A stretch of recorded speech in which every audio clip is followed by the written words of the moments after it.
heureux de vous retrouver dans ces nouveaux numéros des Woman Business, Madame, Messieurs, des partout où vous nous suivez. Bienvenue dans ces magazines.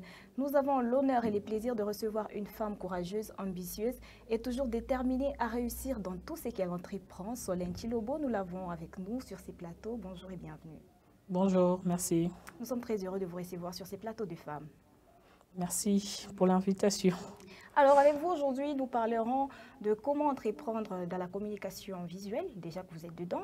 Certainement, il y a d'autres femmes qui ont fait peut-être de la communication visuelle et elles ne savent pas par où commencer, comment s'investir. Et surtout que dans l'entrepreneuriat, ce qui semble un peu plus compliqué, c'est les débuts ou les commencements.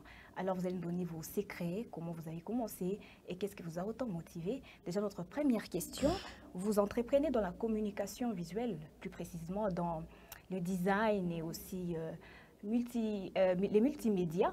Alors dites-nous un peu en quoi consiste votre métier. Merci. Je commence par la définition du design. Oui. Le design, c'est un domaine qui est vraiment très vaste. Oui. Et ça englobe beaucoup de sous-branches à l'intérieur. Nous avons la photographie. Exactement. Nous avons la vidéographie à l'intérieur.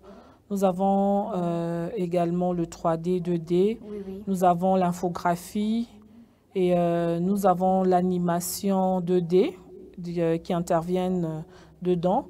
Nous avons le web designer. Oui. Et au fait, il y a vraiment beaucoup de choses qui interviennent dans le design.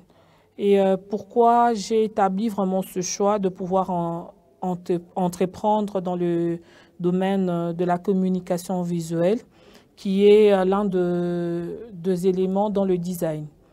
Premièrement, c'est mon domaine de base. Moi, je suis designer de formation. Je fais le design multimédia à la base. Et après les études, donc il y a eu quand même une longue histoire pour que j'en arrive vraiment à entreprendre. Comme de culture, chaque dernière année académique, il y a toujours un stage professionnel qui se réalise. Et premièrement, j'avais établi un choix de pouvoir faire dans la plus grande des agences. Ben, c'était comme un miracle ou quoi. Je dis à mes collègues, je dis à mes enseignants, je les ai dit, ben, coûte que coûte, je ferai dans l'une de grandes agences. Oui. Et personne ne me croyait. Et après, ben, j'ai fait mes recherches pour voir la plus grande agence, c'était quoi en communication visuelle. Pour moi, c'était une façon d'apprendre davantage, de connaître plus sur ce dont j'ai vu sur le banc estudiantine et je voudrais vraiment plus me développer. Et après, je fais le stage à Pigma Communication qui est à Kinshasa. Quand je suis arrivée là, c'était dans un département qui était subdivisé en deux. Et il y avait le CREA DTP et CREA vraiment, je peux dire, CREA Conception. Et moi, j'étais affiliée dans le grand domaine de design. Et du coup, je faisais dans le deux, dans le CREA DTP et dans le CREA Conception. Et dans les deux domaines, je me suis retrouvée pour l'instant, au début de mes stages professionnels, que j'étais la seule dame, autour presque de 15 hommes. 15 hommes, oui. Et ben, pour moi, c'était vraiment une curiosité. Pourquoi il y avait moins de femmes? Or que quand on étudiait, ben, je voyais beaucoup de femmes. Et puis, quand je posais des questions, on m'a dit, ben, généralement, il y a beaucoup de réflexion à l'intérieur. Généralement, ça demande vraiment beaucoup de créativité. Et les femmes, c'est vrai, elles le font sur le banc estudiantine, mais après, c'est peu qu'on le trouve pour vraiment fonctionner dedans. Et c'est comme ça que je fais pendant mes 4 mois le stage professionnel. Et à la fin, j'étais appréciée à l'entreprise. L'objectif était de rentrer pour travailler à l'entreprise. Mais quand je suis revenue, je me suis dit, ben, de toutes les façons, je vois que les hommes travaillaient dans ça. Mais pourquoi pas commencer aussi quelque chose pour moi dans ce domaine? Au fait, c'est de là qu'est venue l'idée. Parce que je voyais plus les hommes que les femmes plus engagées. C'est vrai que la décoration aussi est l'une des branches dans le design multimédia. Je voyais plus les femmes s'orienter vers la décoration que les autres branches. Et moi, je me te dis, ben, je veux m'orienter vraiment dans cette aventure et je veux voir ce que ça va donner. Par les débuts, c'était une aventure. Je me disais, ben, je me lance. Je ne savais même pas que c'était de l'entrepreneuriat. Pour moi, c'était juste, je me t'ai donné vraiment le challenge. Je me t'ai dit, ben, c'est un domaine plus vraiment masculin. Donc, c'était un domaine plus masculin que féminin. Donc, je me lance et je vois ce que ça va donner. Effectivement, quand je commençais, il n'y avait que plus 2 hommes. C'est vrai qu'il y avait plus un problème de moyens qui se posait à l'époque. J'ai dit, ben, je vais travailler et je suis allée travailler en dehors de mon domaine. Je suis allée travailler dans une agence immobilière dont j'avais fait pratiquement 5 mois. Selon les objectifs que je m'étais fixés et ce que j'avais trouvé dans l'agence immobilière, pour moi, ce n'était pas vraiment intéressant. Et du coup, je me suis dit, en tout cas, j'arrête parce que ça ne répond pas à ce que j'attends. Et c'est comme ça que j'avais arrêté de travailler 5 mois après. Ben, ma boss, elle m'appréciait parce que je m'étais vraiment adaptée plus rapidement dans le domaine. Et puis, j'ai aidé l'entreprise à faire le plan en 2D. Je peux dire le plan papier. En même temps, je faisais de plans 3D sur machine. Et ma boss, c'était vraiment un apport de plus. C'était mon enseignante. Elle fut ma professeure de décoration à l'université. Et elle m'a apprécié vraiment le travail. J'ai quand même apporté beaucoup de changements dans son entreprise. Et moi, je dis, ben, pour moi, ce n'était pas bénéfique, mais pourquoi continuer dans quelque chose qui n'est pas bénéfique pour moi? C'est vrai que à l'époque, j'ai travaillé plus, presque, je peux dire, pour me transport. Parce que si je calculais le transport et tout, c'était rien. Et après, ben, je me suis lancée, j'ai arrêté. Ben, mon père et ma mère, paix à leurs âmes, ils m'ont dit, ben, tu te lances dans quelque chose, tu ne sais pas à quoi ça va aboutir, ça demande beaucoup de moyens. Ben, tous, on savait que l'entrepreneuriat, il faut être millionnaire, milliardaire, il faut avoir beaucoup d'argent pour se lancer. Et du coup, ben, quand je me suis lancée dans ça, et mes parents ont dit, est-ce que tu es sûr de la décision que tu as prise? Je dis, papa, j'ose. Et je pense que ça va aller. Exactement. Et on a connu beaucoup de hauts et de bas. J'épargne vraiment beaucoup de détails. Et après, on m'a rejeté. Il y a des gens qui m'ont chassé de leur bureau. Et après, ben, c'est vrai que je peux dire jusqu'à là où je suis, peut-être que j'ai déjà réalisé 15% de mes objectifs. Mais par rapport à quand j'ai commencé, mais il y a plus des avancées. Les gens qui m'ont vu quand j'ai commencé et les gens qui m'ont vu là où je suis aujourd'hui, pour eux, ils disent qu'il y a vraiment un grand pas. Alors, Madame Solène, qu'est-ce qui vous a donné envie d'entreprendre? Ben, premièrement, c'était ma curiosité. Deuxièmement, je me suis mis au challenge d'un domaine masculin-féminin et le reste sont venus après. Alors, ça vous a pris combien de temps de monter votre projet? Ben, je commençais mon projet depuis que je suis étudiante. Quand j'ai commencé ma première année, j'ai échoué ma première année parce que je ne connaissais pas l'informatique. J'ai fini en pédagogie générale et je faisais le marketing pour mes amis. Je cherchais de marché pour mes amis et j'apportais de marché pour mes amis. J'étais comme marketeur pour mes amis. Et je peux dire que ça a commencé depuis 2012, que je commençais d'abord par travailler pour mes amis comme marketeur. J'amenais le marché parce qu'eux maîtrisaient le logiciel, eux maîtrisaient vraiment comment le processus devait se faire. C'est au fur du temps que ça commençait à augmenter. Et je peux dire la forme a commencé en 2015. Avec le nom de l'entreprise qui existe jusqu'alors, qu'on a voté d'ailleurs avec 7 amis qui n'ont pas cru au projet. Ils ont abandonné, d'autres après 2 mois, d'autres après 6 mois, d'autres après 1 année. Alors, quelles sont les difficultés que vous avez rencontrées dans le montage de votre projet? Ben, les difficultés que j'ai rencontrées dans le montage de mon projet, il y a eu premièrement les difficultés financières. Deuxièmement, il y a eu encore des difficultés pour rencontrer et convaincre le client. Troisièmement, aujourd'hui quand même, je de la masse, je de la taille, j'étais vraiment mince. Donc, c'était pas vraiment très évident que la personne te voit mince, un peu pas trop. Tu ne donnes pas l'air de quelqu'un qui peut faire confiance. Donc, Oui. ça m'a pris un peu quand même beaucoup de choses à la tête ou quoi. Et je me disais, ben, pourquoi j'ai choisi ce chemin? Est-ce que j'abandonne ou quoi? Mais il y avait toujours une voix à l'intérieur qui me disait, vas-y, ça va aller. Mais il y a eu beaucoup de gens dans l'ombre qui m'ont vraiment beaucoup aidé. Ma famille en premier plan. Et, qui m'a vraiment beaucoup poussé, qui m'a beaucoup aidé. Il y a beaucoup de parents adoptifs qui m'ont vraiment beaucoup poussé dans ce que je fais. Donc, c'est grâce à tout ce monde, c'est grâce vraiment à cette communauté que je suis ce que je suis. Je ne peux pas dire que c'est grâce à mes efforts et aussi grâce aux efforts de l'Éternel Tout-Puissant qui est Dieu. Alors, Madame Solène, vous êtes responsable du réseau solidaire de jeunes entrepreneurs du Congo. Quelle est votre implication au sein de la communauté en tant qu'entrepreneur? Premièrement, c'est d'encourager la jeunesse, comme moi-même je suis jeune, de s'encourager mutuellement afin qu'on puisse pousser les choses de l'avant, qu'on puisse voir d'un autre angle, là où nos aînés n'ont pas pu faire, que nous, on puisse quand même le réaliser et on puisse faire quelque chose.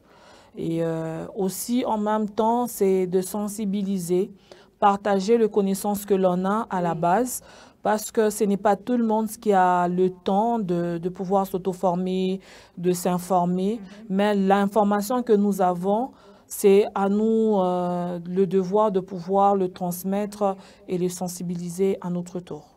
Alors aujourd'hui, comment faites-vous pour gérer votre réseau? Ben, ce qui est vrai... D'ailleurs, même pour le développer. Voilà. En en parlant aux autres qu'on rencontre, en trouvant les autres qui se trouvent par exemple où adhérer et où se réfugier, comme on le dit, on le sensibilise, on leur parle du réseau, on leur parle des avantages, on leur parle de ce qu'il va apporter dans leur vie. Parce que moi, personnellement, je suis les fruits du réseau GEC. Le réseau GEC m'a sensibilisée quand j'étais étudiante. On m'a parlé du réseau, ben, personnellement, je me suis impliquée pour plus avoir des informations et aujourd'hui, je peux dire au sein du réseau, je me suis aussi plus développée une autre, je peux dire une autre communauté et un autre sens, je peux dire, de l'angle de vie. Alors, quelles sont vos perspectives d'avenir pour votre entreprise? Ben, le perspectif de l'entreprise est de pouvoir l'élargir parce qu'aujourd'hui, on l'a que au niveau de Lubumbashi. À la langue, on veut vraiment l'avoir dans 3 provinces, 4 provinces, jusqu'à ce qu'on va atteindre le 26 provinces. C'est vrai que ce n'est pas facile de pouvoir atteindre, mais c'est de pouvoir arriver vraiment à cette dimension de pouvoir aider notre communauté dans ce sens avec un travail de qualité et performante. Alors, selon vous, c'est vrai, il y a certaines femmes qui vous suivent en ce moment, elles se demandent, voilà, vous êtes dedans, vous nous avez parlé de votre parcours, c'est vrai, c'est un très beau parcours et aussi très long d'ailleurs.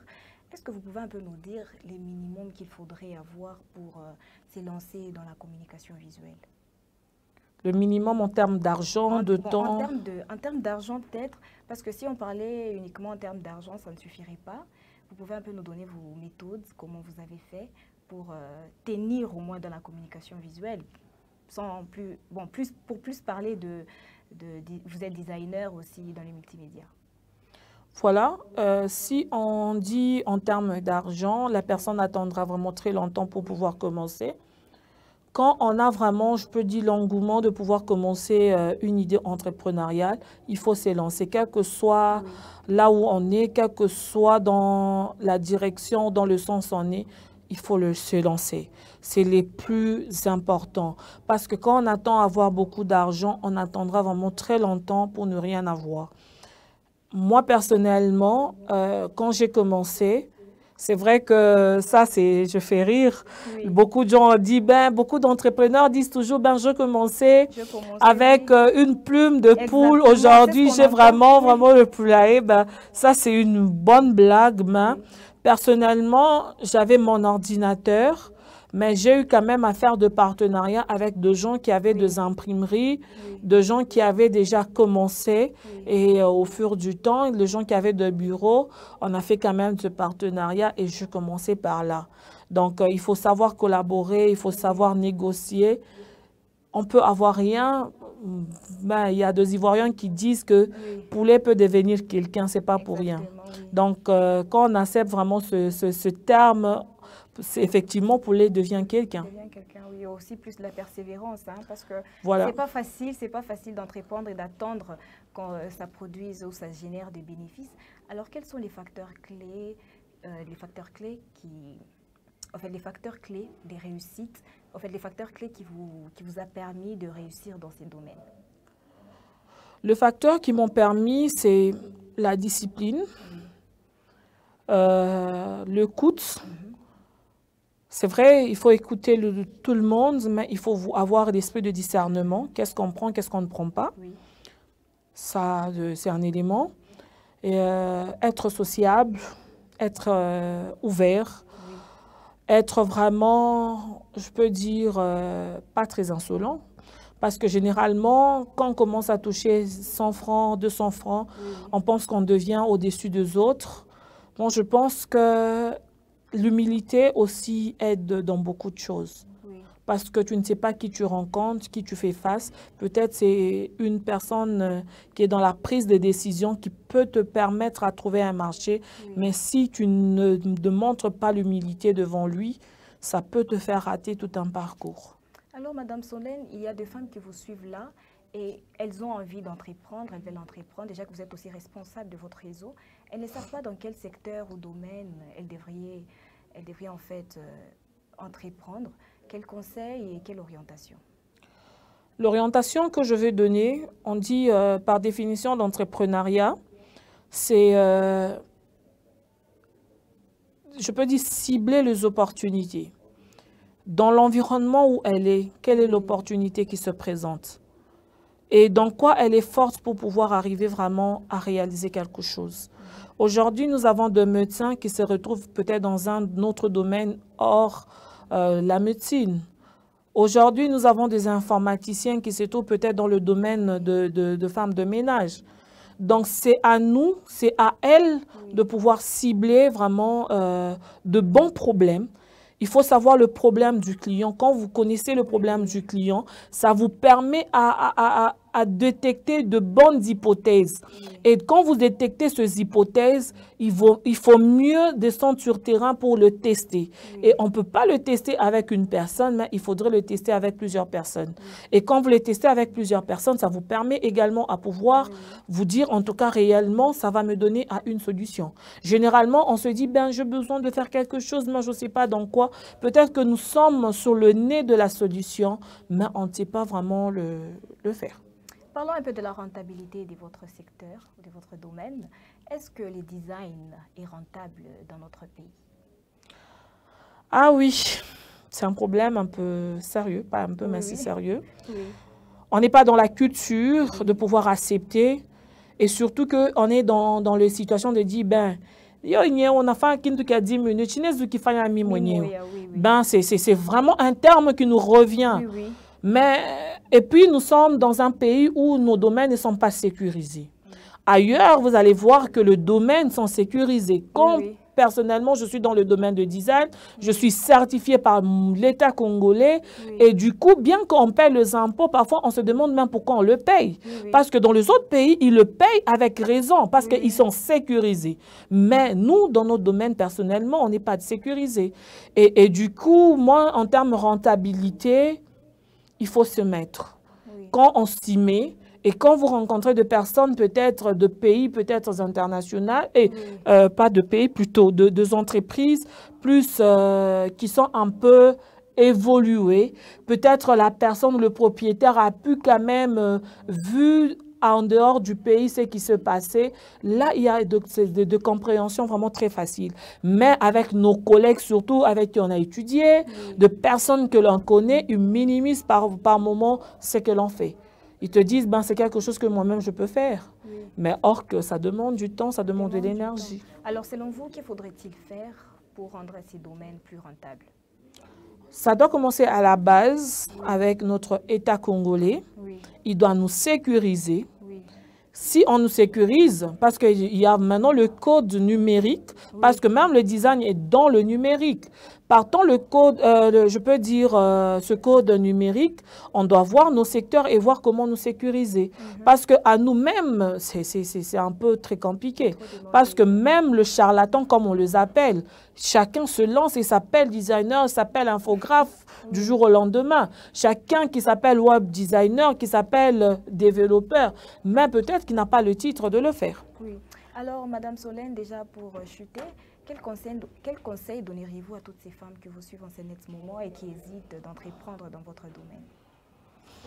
Le conseil que je peux donner à toute femme qui nous suit, moi et vous, d'avoir confiance en soi, c'est la plus importante. De se regarder comme dans un miroir, quand tu te regardes, tu te vois. Il ne faudrait pas que quelqu'un vienne te dire que là, ça ne va pas. À partir de toi, tu dois te le dire, il doit se faire confiance. Et cette confiance t'accompagne tout au long de ton parcours, dans ce que tu fais. Ça, c'est de 1. Avoir confiance en soi, avoir la paix avec soi-même. Oui. Donc, quand on parle de la paix, c'est dans ce qu'on fait. Il ne faudrait pas voir que les gens sont toujours contre ce que tu fais, mais il faut prendre tout ce que tu rencontres sur toi, sur le chemin, d'un bon côté. Et ça te permet à pouvoir se développer. Tout ce qu'on rencontre, il faut le prendre d'un bon côté. Ça peut être l'échec, ça peut être la réussite, il faut le prendre d'un bon côté et ça te permet à pouvoir te relever. Ça, c'est un deuxième conseil. Un troisième conseil, c'est apprendre le signe de responsabilité et faire quitter je peux dire, notre féminisme en nous. On a tendance à se dire, ben, je suis femme, je ne saurais pas faire, je suis faible. Non, dis-toi que je suis homme avec grand H. Et tout ce que je fais, je vais réussir. Et là où dans chaque domaine que je vais toucher, je vais me démarquer. Je vais me démarquer. Donc ça, c'est vraiment des signes qui nous permettent à pouvoir nous développer et à pouvoir avancer. Merci beaucoup, Madame Solène, d'avoir répondu à notre invitation. Merci à vous aussi pour votre invitation. Voilà, Madame, Messieurs, c'est la fin de notre magazine Woman Business. Vous avez la possibilité de le retrouver sur nos différentes plateformes, Arc-en-Ciel RTV officiel et surtout, prenez soin de vous. Au revoir.